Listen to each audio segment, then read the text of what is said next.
হাসিনা ভাগ্যবতী, আল্লাহর ইমানদার বান্দা।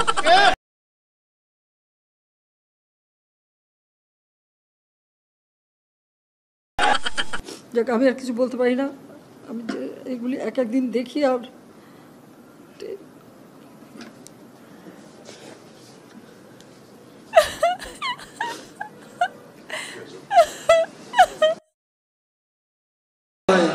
আওয়ামী লীগ কচু পাতার উপর ভোরের শিশির বিন্দু নয়, টোকা লাগলেই পড়ে যাবে। একথা যদি মনে করেন ভুল করছে।